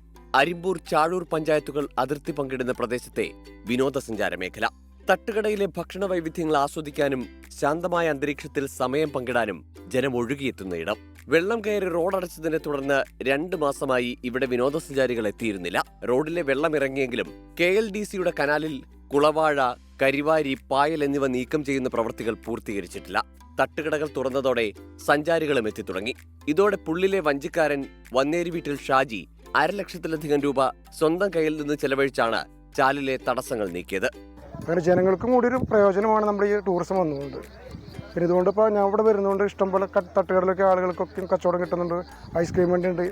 അപ്പോൾ ഈ ടൂറിസത്തിൻ്റെ അനുബന്ധിച്ച് കുറേ ആളുകൾ ഇവിടെ ജോലി ചെയ്തിട്ട് എല്ലാവർക്കും ഒരു ജീവിതമാർഗ്ഗമാണത്. 6 കുട്ടവഞ്ചി, 4 പെഡൽ ബോട്ട്, 2 കയാക്കിംഗ് എന്നിവ ഇവിടുത്തെ ജലവിനോദങ്ങളാണ്. 10 പേർ ഇതുമായി ബന്ധപ്പെട്ട് ഇവിടെ ജോലി ചെയ്യുന്നുണ്ട്. വളരെ മനോഹരമായ ഒരു യാത്ര തന്നെയാണ് ഇത്. ഇതിൽ യാത്ര ചെയ്തില്ലെങ്കിൽ ഒരു വലിയൊരു നഷ്ടം തന്നെയാണ് പുള്ളുകാർക്ക്. ഈ പുള്ള് എന്ന് പറയുന്ന സ്ഥലത്താണ് ഇതിവിടെ ഉള്ളത്. സായാഹ്നങ്ങളിൽ ഇളം കാറ്റേറ്റ് ഓളപ്പരപ്പുകളിൽ സഞ്ചരിച്ച് മനസ്സു നിറയെ വ്യത്യസ്ത വിഭവങ്ങൾ സേവിച്ച് മടങ്ങുകയാണ് ഓരോ സഞ്ചാരിയും ഇവിടെ. 24 തൃശൂർ. 71ാമത് നെഹ്റു ട്രോഫി ജലമേളയ്ക്കായി ആലപ്പുഴ ഒരുങ്ങുകയാണ്. പരിശീലന തുഴച്ചിലിന്റെ ഭാഗമായി ചുണ്ടൻ വള്ളങ്ങൾ നീരണിഞ്ഞു തുടങ്ങി.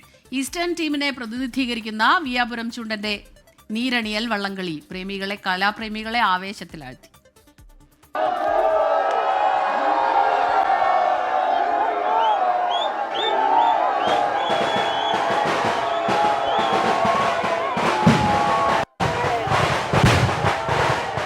ആർപ്പുവിളികളുടെ ആരവത്തോടെയാണ് ഈസ്റ്റേൺ വിയപുരം ചുണ്ടൻ നീരണിഞ്ഞത്.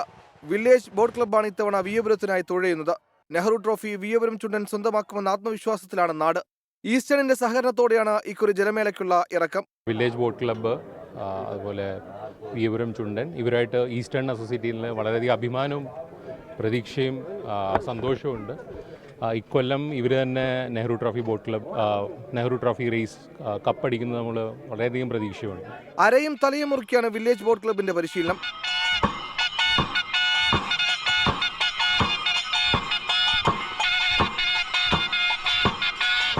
ഈസ്റ്റേൺ വിയപുരത്തിൻ്റെ ടേസ്റ്റ് പാർട്ണറാണ്. നമ്മളുടെ കായിക താരങ്ങളുടെ ഊർജ്ജ തന്മാത്രകൾക്ക് രുചിക്കൂട്ട് നൽകുന്നത് ഈസ്റ്റേൺ ആണ് ഈ വർഷം. അപ്പോൾ അതുകൊണ്ട് നമ്മളുടെ വിജയത്തിന് ഇരട്ടി മധുരം ഉണ്ടായിരിക്കും, കൂടുതൽ രുചി ഉണ്ടായിരിക്കും എന്ന് നാം പ്രതീക്ഷിക്കുന്നു. ചുണ്ടൻ വള്ള സമിതി അംഗങ്ങൾ Eastern marketing general manager Varun Sasidharan, marketing മാനേജർമാരായ ബെനില പോൾ, രാഹുൽ അഗർവാൾ എന്നിവർ പങ്കെടുത്തു. 24 ആലപ്പുഴ. ഇനി നോക്കാം ചില അറിയിപ്പുകൾ. കൊല്ലം ഗവൺമെന്റ് നഴ്സിംഗ് കോളേജിൽ GNM കോഴ്സിലേക്ക് അപേക്ഷ ക്ഷണിക്കുന്നു. അപേക്ഷിക്കാനുള്ള അവസാന തീയതി ഈ മാസം 20. Pathanamthitta Muttathukonam SNDP higher secondary സ്കൂളിൽ കണക്ക് വിഷയത്തിലേക്ക് അധ്യാപക ഒഴിവുണ്ട്. അഭിമുഖം ഈ മാസം 25-ന് നടക്കും. എറണാകുളം തൃക്കാക്കര ഗവൺമെന്റ് എഞ്ചിനീയറിംഗ് കോളേജിൽ BTech സീറ്റിലേക്ക് ഒഴിവ്. അഭിമുഖം ഇന്ന് ഉച്ചയ്ക്ക് 12 മണിക്ക്. കോതമംഗലം പോത്താനിക്കാട് പഞ്ചായത്തിന്റെ ഔദ്യോഗിക ആവശ്യത്തിന് കാറും ജീപ്പും വാടകയ്ക്ക് ആവശ്യമുണ്ട്. താല്പര്യമുള്ളവർ ബുധനാഴ്ചയ്ക്ക് മുൻപ് പഞ്ചായത്ത് ഓഫീസുമായി ബന്ധപ്പെടണം. തൃശൂർ ഫുഡ് ക്രാഫ്റ്റ് ഇൻസ്റ്റിറ്റ്യൂട്ടിൽ ഗസ്റ്റ് അധ്യാപകരുടെ ഒഴിവ് എക്കണോമിക്സ് വിഷയത്തിലേക്ക്. അഭിമുഖം ഈ മാസം 25-ന്. ഓണം ഷോപ്പിംഗ് ഗംഭീരമാക്കാൻ പ്രമുഖ ബ്രാൻഡായ ഷവോമിയും മൈജിയും ചേർന്നൊരുക്കുന്ന ഓണവിസ്മയം വീണ്ടും വൻ ഓഫറുകളുമായാണ് ഈ വർഷവും ഉപഭോക്താക്കളെ വിസ്മയിപ്പിക്കാൻ ഓണവിസ്മയം എത്തുന്നത്.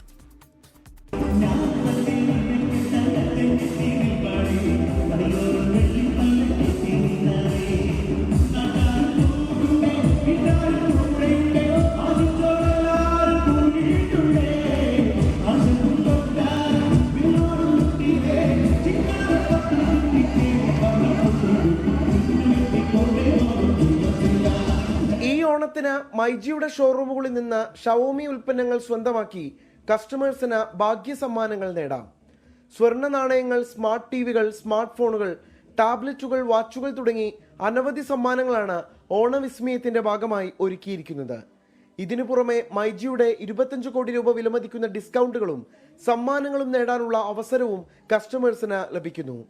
ഓണവിസ്മയം കോഴിക്കോട് ഹൈലൈറ്റ് മാളിൽ നടന്ന പ്രൗഢഗംഭീര ചടങ്ങിൽ മൈജി ചെയർമാൻ AK ഷാജി, ചലച്ചിത്ര താരം ഭാവന, ഷവോമി പ്രതിനിധികൾ എന്നിവർ ചേർന്ന് അവതരിപ്പിച്ചു.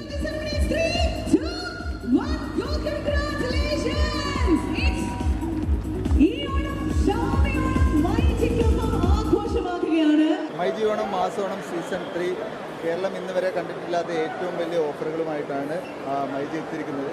25 കോടി രൂപയുടെ സമ്മാനങ്ങളാണ്. ഇതെല്ലാം ബ്രാൻഡുകൾ സമ്മാനങ്ങൾക്ക് പുറമെയാണ് മൈജി കൊടുക്കുന്നത്. ഈ പ്രാവശ്യം ഷവോമി ഓണവിസ്മയം എന്നുള്ള പേരിലാണ് ഇറങ്ങുന്നത്. മൈജിയോടൊപ്പമാണ് ഇതും ആഘോഷിക്കുന്നത്. ഒരുപാട് സമ്മാനങ്ങൾ ഷവോമി ഈ പ്രാവശ്യം കൊടുക്കുന്നു. മൈജിയിൽ വന്നു കഴിഞ്ഞാൽ നിങ്ങൾക്ക് എല്ലാവർക്കും ഓണം ഓഫേഴ്സ് എന്താണെന്ന് കൃത്യമായിട്ട് അറിയാൻ പറ്റും. സോ ഷവോമിയുടെ ഓണം ഓഫേഴ്സ് എന്ന് പറയുന്നത് ഒരുപാട് എനിക്ക് തോന്നുന്നു നമുക്ക് ഓണമായിട്ട് നമ്മൾക്ക് വേണ്ടിയും അല്ലെങ്കിൽ നമ്മുടെ ഫ്രണ്ട്സിന് വേണ്ടിയും ഒക്കെ ഗിഫ്റ്റ് കൊടുക്കാനും ഒക്കെ ഒരുപാട് ഓണം ഓഫേഴ്സ് ശരിക്കും ഓണവിസ്മയം തന്നെ ഒരുക്കിയിട്ടുണ്ട്. പരിപാടിയിൽ എത്തിച്ചേർന്നവരിൽ നിന്ന് നറുക്കെടുപ്പിലൂടെ തെരഞ്ഞെടുത്ത ഭാഗ്യശാലികൾക്ക് ഷവോമിയുടെ 3 smart phone, 5 earbuds, 5 smart watch, ഒരു ടാബ്ലറ്റ്, TV എന്നിവ സമ്മാനമായി നൽകി. 24 കോഴിക്കോട്. സർക്കാർ ഉദ്യോഗസ്ഥരുടെ DA കുടിശ്ശികയുമായി ബന്ധപ്പെട്ടുള്ള ഹർജി ഹൈക്കോടതി ഇന്ന് പരിഗണിക്കും. സർവകലാശാലകളിലെ ജീവനക്കാരുടെ സംഘടനയായ federation of all Kerala university employees ഓർഗനൈസേഷനാണ് ഹർജി നൽകിയത്. 2022 ജൂലൈ 1 മുതലുള്ള 7 ഗഡു ക്ഷാമബത്ത ഇതുവരെ സർക്കാർ പ്രഖ്യാപിച്ചിട്ടില്ല. ഈ പശ്ചാത്തലത്തിലാണ് ഹർജി. ജീവനക്കാർക്ക് കുടിശ്ശികയായ 20% DA അടിയന്തരമായി പ്രഖ്യാപിക്കണം എന്നാണ് ഹർജിയിൽ ആവശ്യപ്പെടുന്നത്. പ്രൊഡ്യൂസേഴ്സ് അസോസിയേഷൻ തെരഞ്ഞെടുപ്പിൽ പത്രിക തള്ളിയതിനെതിരെ നിർമ്മാതാവ് സാന്ദ്ര തോമസ് നൽകിയ ഹർജി ഇന്ന് കോടതിയിൽ. എറണാകുളം സബ് കോടതിയാണ് ഹർജി പരിഗണിക്കുക. ബൈലോ പ്രകാരം താൻ മത്സരിക്കാൻ യോഗ്യയാണ് എന്നാണ് സാന്ദ്ര ഹർജിയിൽ ചൂണ്ടിക്കാട്ടുന്നത്. YS അഭിനന്ദാണ് ചേരുന്നത് കൊച്ചിയിൽ നിന്ന് വിവരങ്ങളുമായി. അഭിനന്ദ്, ഈ കഴിഞ്ഞ ദിവസങ്ങളിലൊക്കെ ഈ ആരോപണ പ്രത്യാരോപണങ്ങൾ നമ്മൾ ഇതുമായി ബന്ധപ്പെട്ട് കണ്ടതാണ്. ഇന്ന് എപ്പോഴാണ് ഹർജി പരിഗണിക്കുക?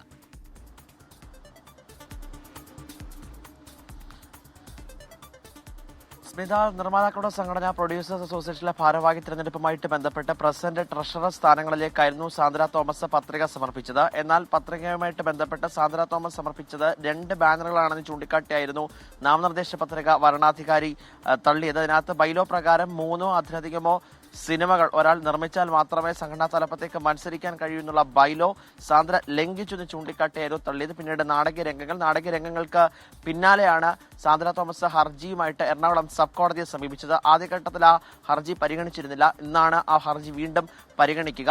സംഘടനാ ബൈലോ താൻ പൂർണ്ണമായും പാലിച്ചിരിക്കുകയാണ്. ഒരാൾ 3 അതിലധികമോ ചിത്രങ്ങൾ നിർമ്മിച്ചിട്ടുണ്ട്.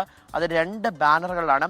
ഫ്രൈഡേ ഫിലിം പ്രൊഡക്ഷൻസിന്റെ ബാനറിൽ 7 ചിത്രങ്ങളും സ്വന്തം ബാനറായിട്ടുള്ള സാന്ദ്ര തോമസ് ഫിലിം പ്രൊഡക്ഷൻസിന്റെ ബാനറിൽ 2 ചിത്രങ്ങൾ കൂടി ചേർത്ത് 9 ചിത്രങ്ങൾ താൻ നിർമ്മിച്ചിട്ടുണ്ടെന്നും താൻ സംഘടനാ തലപ്പത്തേക്ക് മത്സരിക്കാൻ യോഗ്യയാണെന്നുമാണ് സാന്ദ്രയുടെ വാദം. പക്ഷേ പ്രൊഡ്യൂസേഴ്സ് അസോസിയേഷൻ വ്യക്തമാക്കുന്നത് ബാനറുകളിൽ വ്യത്യാസമുണ്ട്. സാന്ദ്രയുടെ ബാനറിലൂടെ 2 ചിത്രങ്ങൾ മാത്രമാണ് നിലവിൽ നിർമ്മാതാക്കളുടെ സംഘടന രജിസ്റ്റർ ചെയ്തിട്ടുള്ളത്. അപ്പോൾ അത്തരത്തിലേക്ക് വരുമ്പോൾ സാന്ദ്രയ്ക്ക് മത്സരിക്കാൻ യോഗ്യതയില്ല. എക്സിക്യൂട്ടീവ് കമ്മിറ്റി സ്ഥാനത്തിലേക്ക് മാത്രമേ മത്സരിക്കാൻ കഴിയൂ എന്നാണ് സംഘടനാ ബൈലോ പ്രകാരം നിർമ്മാതാക്കളുടെ സംഘടനാ ഭാരവാഹികളും ഭരണാധികാരിയും വ്യക്തമാക്കുന്നത്. ഇതങ്ങനെയല്ല എന്ന് ചൂണ്ടിക്കാട്ടിയാണ് കോടതിയെ സമീപിച്ചിരിക്കുന്നത്. പക്ഷേ ഈ ഫ്രൈഡേ ഫിലിം പ്രൊഡക്ഷൻസിന്റെ പേരിൽ ഇന്നലെയും സാന്ദ്രയും വിജയ് ബാബുവും തമ്മിലുള്ള തർക്കമുണ്ടായിരുന്നു. ഫ്രൈഡേ ഫിലിം പ്രൊഡക്ഷൻസുമായിട്ട് സാന്ദ്രയ്ക്ക് യാതൊരു വിധമായ ബന്ധമില്ലെന്നും കഴിഞ്ഞ 10 വർഷക്കാലമായി സാന്ദ്ര മറ്റൊരു ബാനറിൽ കൂടി പ്രവർത്തിക്കുന്ന സിനിമാ രംഗത്ത് സജീവമായി നിൽക്കുന്ന ആളാണെന്നോ ആണ് വിജയ് ബാബു വ്യക്തമാക്കിയത്. പക്ഷേ ഫ്രൈഡേ ഫിലിം പ്രൊഡക്ഷൻസിന്റെ ബാനറിൽ താൻ സിനിമകൾ നിർമ്മിച്ചിട്ടുണ്ടെന്ന് വിജയ് ബാബു തന്നെ സമ്മതിച്ചുവെന്ന് സാന്ദ്ര മറുപടിയുമായി എത്തി. അങ്ങനെ ഓരോ ദിവസം കഴിയുന്നതോടെ നിർമ്മാതാക്കളുടെ സംഘടനാ തെരഞ്ഞെടുപ്പുമായിട്ട് ബന്ധപ്പെട്ട് സാന്ദ്രയും ലിസ്റ്റൻ സ്റ്റീഫനും തമ്മിലുള്ള തർക്കം ആദ്യഘട്ടത്തിൽ ഉണ്ടാവുന്നു. ഇപ്പോൾ അത് സാന്ദ്രയും വിജയ് ബാബുവും തമ്മിലുള്ള തർക്കത്തിലേക്ക് പോകുന്നു.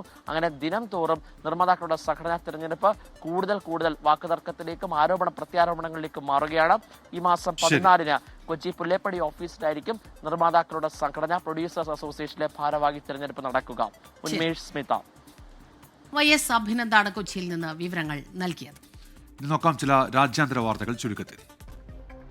ഗസ സിറ്റി ഏറ്റെടുക്കാനുള്ള ഇസ്രായേൽ തീരുമാനത്തിനെതിരെ പ്രതിഷേധം കനക്കുന്നു. ഇസ്രായേലി ബന്ദികളുടെ കുടുംബാംഗങ്ങൾ പ്രതിഷേധവുമായി രംഗത്തു വന്നു. ടെലവീവിൽ ഇസ്രായേൽ പ്രധാനമന്ത്രി ബെഞ്ചമിൻ നെതന്യാഹുവിനെതിരെ പ്രതിഷേധ റാലി നടന്നു. ഇന്നലെ ഗസയിൽ ഭക്ഷണം തേടിയെത്തിയ 26 പേരെ ഇസ്രായേൽ കൊലപ്പെടുത്തി.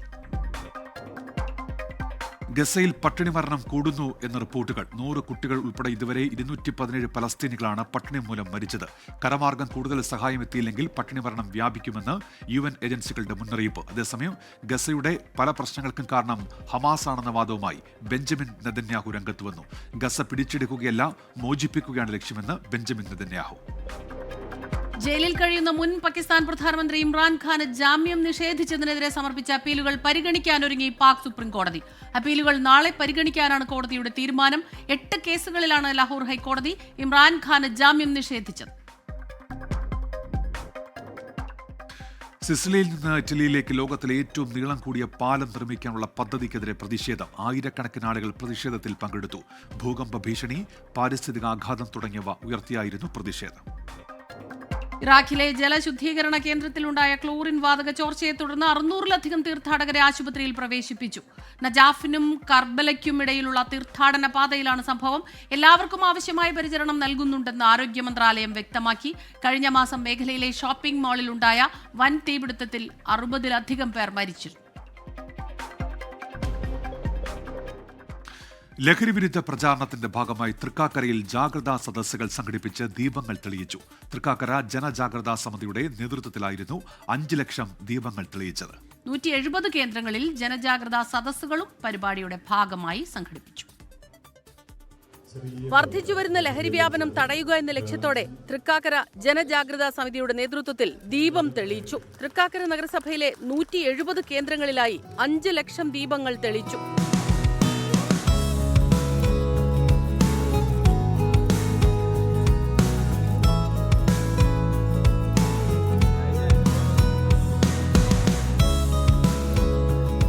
പരിപാടിയുടെ ഭാഗമായി 170 കേന്ദ്രങ്ങളിലും ജനജാഗ്രതാ സദസ്സുകൾ സംഘടിപ്പിച്ചു. കാക്കനാട് DLF ഫ്ളാറ്റിൽ നടന്ന സദസ്സ് GCDA മുൻ ചെയർമാൻ CN മോഹനൻ ഉദ്ഘാടനം ചെയ്തു. കുടുംബങ്ങൾ തകർക്കുന്ന ഈ സംവിധാനം എങ്ങനെയോ ഈ കുട്ടികൾ വേറെ ആളുകളുടെ കയ്യിൽ നിന്ന് വിട്ടതിന്റെ പേരിലാണ്. അവർ ജന്മന ക്രിമിനലൊന്നുമല്ല. അപ്പൊ അതുകൊണ്ട് അവരെ ശരിയായ വഴി കൊണ്ടുവരാൻ കുടുംബം ഒരു സേഫായ, ഒരു സുരക്ഷിതമായിട്ടുള്ള യൂണിറ്റായിട്ട് മാറണം. Thrikkakara police assistant commissioner PS Shiju ലഹരിവിരുദ്ധ സന്ദേശം നൽകി. ഈ ആശയം പകർത്തുന്നതിന് ഞാൻ പ്രയത്നിക്കുകയും ചെയ്യും. ഒരു യുദ്ധം ആണ് നടക്കുന്നത്. യുദ്ധത്തിന് വരുമ്പോൾ തീർച്ചയായിട്ടും നമുക്ക് എല്ലാവർക്കും റോസപ്പ് കിട്ടുമെന്നൊന്നും വിചാരിക്കരുത്. ആരെങ്കിലുമൊക്കെ ഉണ്ടാവും ഇതേപോലെ എതിർക്കാൻ. ഇത് വളരെ ചെറിയൊരു എതിർപ്പായിട്ടുള്ളൂ. ഇനിയും വലിയ എതിർപ്പുകൾ സ്ഥിരം ജീവിതത്തിൽ ഞങ്ങൾ കാണുന്നതാണ്. ഇത് ചെറിയൊരു എതിർപ്പാണ്. അപ്പൊ യുദ്ധത്തിന് ഉറപ്പായിട്ടും നമുക്കെതിരെ വാളും ശരങ്ങളും എല്ലാം വരും. അത് നമ്മൾ സർവൈവ് ചെയ്യും. ഈ യുദ്ധം ജയിക്കുകയും ചെയ്യും. യുവജനക്ഷേമ ബോർഡ് മുൻ വൈസ് ചെയർമാൻ S സതീഷ്, ജനജാഗ്രതാ സമിതി കൺവീനർ AG ഉദയകുമാർ എന്നിവർ അത്താണി കെന്റ് പാംവിലയിലെ ലഹരി വിരുദ്ധ സദസ്സിന്റെ ഭാഗമായി. 24 കൊച്ചി. ഇനി ചില കായിക വാർത്തകൾ ഒറ്റനോട്ടത്തിൽ. ലിവർപൂളിനെ തകർത്ത കമ്മ്യൂണിറ്റി ഷീൽഡ് കിരീടം നേടി ക്രിസ്റ്റൽ പാലസ്. ക്രിസ്റ്റൽ പാലസിന്റെ ആദ്യ കമ്മ്യൂണിറ്റി ഷീൽഡ് നേട്ടമാണിത്. ഇരു ടീമും 2 ഗോൾ വീതം നേടി സമനിലയിലെത്തിയതോടെ മത്സരം പെനാൽറ്റി ഷൂട്ടൌട്ടിലേക്ക് കടക്കുകയായിരുന്നു. ഫ്രഞ്ച് സൂപ്പർ താരം കിങ്സ്ലി കോമനെ സ്വന്തമാക്കാൻ Saudi club Al Nassr. Bayern മ്യൂണിക്കുമായി കരാർ തുകയിൽ ചർച്ചകൾ നടക്കുന്നുവെന്ന് റിപ്പോർട്ടുകൾ. താരത്തിന്റെ വരവോടെ മുന്നേറ്റ നിര കൂടുതൽ ശക്തമാക്കാനാണ് അൽ നസറിന്റെ പദ്ധതി. ഇംഗ്ലണ്ട് പരമ്പരയിൽ ഇന്ത്യ അടുത്ത വീരേന്ദർ സേവാഗിനെ കണ്ടെത്തിക്കഴിഞ്ഞെന്ന് മുൻ ഓസ്ട്രേലിയൻ താരം മൈക്കൽ ക്ലാർക്ക്. ഇന്ത്യയുടെ യുവ ഓപ്പണർ യശസ്വി ജയ്സ്വാളിനെയാണ് ക്ലാർക്ക് ഇന്ത്യയുടെ പുതിയ സേവാഗായി വിശേഷിപ്പിച്ചത്. ഇംഗ്ലണ്ട് സൂപ്പർ താരം ജാക്ക് ഗ്രീലിഷിനെ കൂട്ടിലെത്തിക്കാൻ എവർട്ടൺ. മാഞ്ചസ്റ്റർ സിറ്റിയിൽ നിന്ന് ലോൺ അടിസ്ഥാനത്തിൽ താരത്തെ ടീമിലെത്തിക്കാൻ നീക്കം. ചർച്ചകൾ പുരോഗമിക്കുന്നതായി റിപ്പോർട്ടുകൾ. ഇന്ത്യയുടെ ടെസ്റ്റ് ക്യാപ്റ്റൻ ശുഭ്മാൻ ഗില്ലിന്റെ ജേഴ്സിക്ക് ലേലത്തിൽ പൊന്നും വില. ഗിൽ ഒപ്പിട്ട ജേഴ്സി 5.41 ലക്ഷം രൂപയ്ക്ക് ആരാധകൻ സ്വന്തമാക്കി. ലേലത്തിൽ നിന്ന് ലഭിച്ച തുക റെഡ് ഫോർ റൂട്ട് ചാരിറ്റിയുടെ അർബുദ ചികിത്സയ്ക്ക് വിനിയോഗിക്കും. വളരെ പ്രധാനപ്പെട്ട ഒരു വാർത്തയിലേക്ക് കടക്കുകയാണ്. എറണാകുളം കലൂർ മെട്രോ സ്റ്റേഷന് മുന്നിൽ യുവാവിനെ കുത്തി പരിക്കേൽപ്പിച്ച കേസിൽ പ്രതികൾ പിടിയിലായിട്ടുണ്ട്. നേപ്പാൾ സ്വദേശി ശ്യാം, മട്ടന്നൂർ സ്വദേശി റോബിൻ എന്നിവരാണ് പിടിയിലായത്.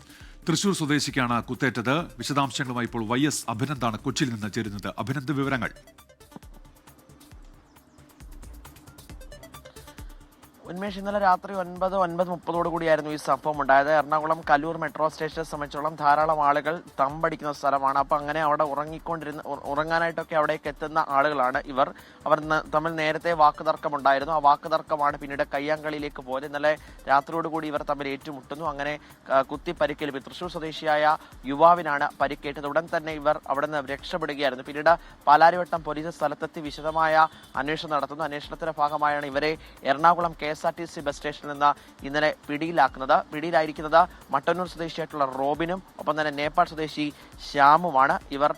ഇവരെല്ലാവരും ഒരുമിച്ച് നിൽക്കുന്നവരാണ്. അവർ സുഹൃത്തുക്കളാണ്. അവർ തമ്മിലുള്ള കയ്യാങ്കളി, പിന്നെ വാക്കുതർക്കം, പിന്നീട് കയ്യാങ്കളിയിലേക്ക് പോകുന്നു. അവസാനം കത്തിക്കുത്തിലേക്ക് തന്നെ കാര്യങ്ങൾ എത്തുന്നു. അങ്ങനെ അവിടെ നിന്നും അവർ കടന്നു കളഞ്ഞു. പാലാരിവട്ടം പോലീസ് CCTV ദൃശ്യങ്ങളടക്കം കേന്ദ്രീകരിച്ച് നടത്തിയ വിശദമായ അന്വേഷണത്തിലാണ് എറണാകുളം KSRTC ബസ് സ്റ്റാൻഡിൽ നിന്നും റോബിനെ ശ്യാമിനെ പിടിയിലാക്കാൻ കഴിഞ്ഞത്. ഇപ്പോൾ Palarivattom police സ്റ്റേഷനിലാണുള്ളത്.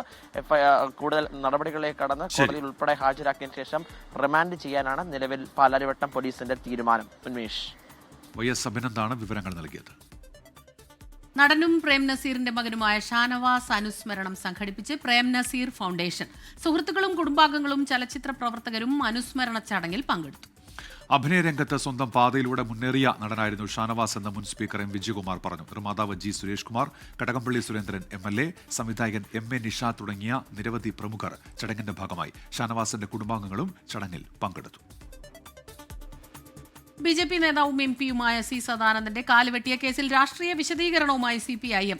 Pazhassi south local കമ്മിറ്റിയുടെ ആഭിമുഖ്യത്തിൽ ഇന്ന് മട്ടന്നൂർ ഉരുവച്ചാലിൽ രാഷ്ട്രീയ വിശദീകരണ യോഗം സംഘടിപ്പിക്കും. വൈകിട്ട് 5 മണിക്ക് നടക്കുന്ന വിശദീകരണ യോഗം CPIM സംസ്ഥാന സെക്രട്ടേറിയറ്റ് അംഗം MV ജയരാജൻ ഉദ്ഘാടനം ചെയ്യും. അരുൺ പൂപ്പറമ്പ വിവരങ്ങളുമായി ഇപ്പോൾ ചേരുന്നുണ്ട് കണ്ണൂരിൽ നിന്ന്. അരുൺ, ഈ CPIM നേതാക്കൾ തുടർച്ചയായി പറയുന്നുണ്ടായിരുന്നു ഈ ശിക്ഷിക്കപ്പെട്ടവർ തെറ്റുകാരല്ല, നിരപരാധികളാണ് എന്നുള്ള തരത്തിൽ. ഇന്ന് രാഷ്ട്രീയ വിശദീകരണ യോഗത്തിൽ എന്തൊക്കെയാണ് CPIM ഉദ്ദേശിക്കുന്നത് ഈ യോഗം കൊണ്ട്? അരുൺ. ഉന്മേഷ, സുപ്രീം കോടതി ഈ പ്രതികളുടെ അപ്പീൽ തള്ളിയതോടെ ഈ പ്രതികളെ 31 വർഷത്തിന് ശേഷമാണ് ഈ കേസിൽ ഈ ജയിലിലടച്ചത്. ശിക്ഷ നേരത്തെ തന്നെ ഈ വിചാരണ കോടതി 7 വർഷം കഠിന തടവിന് ശിക്ഷിക്കുകയും പിന്നീട് ഇവർ അപ്പീൽ പോവുകയും അപ്പീൽ തള്ളിയതോടെ കഴിഞ്ഞ ദിവസമാണ് അവരെ ജയിലിലടക്കുകയും ചെയ്തത്. ജയിലിലടച്ച ഘട്ടത്തിൽ തന്നെ ഇവർക്ക് പ്രതികൾക്ക് CPIM യാത്രയപ്പ് നൽകി. അതിൽ CPIMന്റെ പ്രധാനപ്പെട്ട നേതാക്കളൊക്കെ പങ്കെടുക്കുകയും ആ യാത്രയപ്പൊക്കെ വിവാദമാവുകയും ചെയ്തതാണ്. അതിനുശേഷവും CPIM ഈ കേസുമായി ബന്ധപ്പെട്ട് വിശദീകരിക്കുന്നത് ഈ പ്രതികളെല്ലാം നിരപരാധികളാണ്. അവിടെ ഈ C സദാനന്ദന്റെ കാല് വെട്ടിയ സംഭവവുമായി ബന്ധപ്പെട്ടൊരു പ്രാദേശിക വികാരത്തിലുണ്ടായ സംഭവമാണ്. അതിനു മുമ്പ് CPIMന്റെ അവിടുത്തെ ഉരുവച്ചാൽ ബ്രാഞ്ച് സെക്രട്ടറി ആയിട്ടുള്ള ജനാർദ്ദനനെ ആക്രമിച്ചതിൽ പിന്നിൽ C സദാനന്ദന് പങ്കുണ്ട്. അതിന്റെ ഒരു പ്രാദേശിക വികാരമാണ് ഇത്തരത്തിലൊരു സംഭവത്തിലേക്ക് നയിച്ചത് എന്നുൾപ്പെടെയുള്ള കാര്യങ്ങളാണ് CPIM വിശദീകരിക്കുന്നത്. പക്ഷേ ഈ പ്രതികളെ വീണ്ടും ജയിലിലടച്ചതിന് ശേഷം CPM-നെതിരെ അതിൽ യാത്രയപ്പ് നൽകിയതിലും അഭിവാദ്യം അർപ്പിച്ചതിൽ ഉൾപ്പെടെ CPM നേതാക്കൾക്കെതിരെ വലിയ വിമർശനം ഉയർന്നിരുന്നു. ഇത്തരം അക്രമ സംഭവങ്ങളെ കുറ്റവാളികളെ പിന്തുണക്കുന്ന ഒരു നിലപാടാണ് CPM സ്വീകരിക്കുന്നത് എന്ന തരത്തിൽ കോൺഗ്രസും അതോടൊപ്പം തന്നെ BJP ഒക്കെ അതിൽ വലിയ വിമർശനം ഉയർത്തിക്കൊണ്ടുവന്നിരുന്നു. ഇതിൽ ഒരു രാഷ്ട്രീയമായ വിശദീകരണം നൽകുന്നതിന് വേണ്ടിയാണ് നേതാക്കൾ CPM-ന്റെ ഇവിടെ ജില്ലാ സംസ്ഥാന നേതാക്കളൊക്കെ ഇതിൽ പ്രതികരണം നടത്തിയതാണ്. പക്ഷെ രാഷ്ട്രീയമായി ജനങ്ങളോട് ഈ കാര്യങ്ങൾ വിശദീകരിക്കുക എന്ന ലക്ഷ്യമാണ് CPM ഈ പരിപാടികൾ, അതായത് രാഷ്ട്രീയ പൊതുയോഗത്തിലൂടെ ലക്ഷ്യമിടുന്നത്. അതിൽ ഞാൻ നേരത്തെ സൂചിപ്പിച്ചതുപോലെ അന്നുണ്ടായ സംഭവങ്ങളെ പറ്റി ഉൾപ്പെടെ വിശദീകരിക്കുന്നതിന് വേണ്ടിയാണ് ഇന്ന് വൈകിട്ട് ഉരുവച്ചാലിൽ രാഷ്ട്രീയ വിശദീകരണ പൊതുയോഗം സംഘടിപ്പിക്കുന്നത്. അരുൺ പൂപ്പറമ്പ കണ്ണൂരിൽ നിന്ന് വിവരങ്ങളുമായി ചേരുകയാണ്. പാലക്കാട് ആലത്തൂരിൽ മാലമോഷണത്തിന് സർക്കാർ ഉദ്യോഗസ്ഥൻ പിടിയിൽ. എയ്ഡഡ് സ്കൂളിലെ ഓഫീസ് അസിസ്റ്റന്റ് സമ്പത്താണ് അറസ്റ്റിലായത്. 2 ആഴ്ച മുൻപാണ് സംഭവം. തൊഴിലുറപ്പ് കഴിഞ്ഞു വരികയായിരുന്ന ഓമന എന്ന സ്ത്രീയെ പരിചയം നടിച്ച് ബൈക്കിൽ കയറ്റി വീടിന് മുന്നിൽ ഇറക്കി തുടർന്ന് മാല പൊട്ടിക്കുകയായിരുന്നു. 1.5 പവനോളം വരുന്ന മാല സമ്പത്ത് 1,11,000 രൂപയ്ക്ക് വിറ്റു. ശാസ്ത്രീയ പരിശോധനയിലൂടെയാണ് പോലീസ് കേസ് തെളിയിച്ചത്.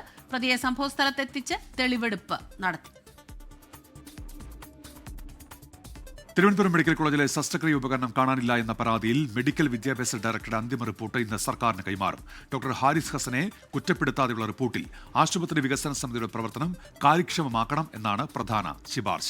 സലിം മാലിക് ചേരുന്നുണ്ട് തിരുവനന്തപുരത്ത് നിന്ന് വിവരങ്ങളുമായി. Salim, good morning. സലിം, എന്തെല്ലാമാണ് ഈ റിപ്പോർട്ടിൽ പറയുന്ന കാര്യങ്ങൾ? Good morning Smitha, Unmesh.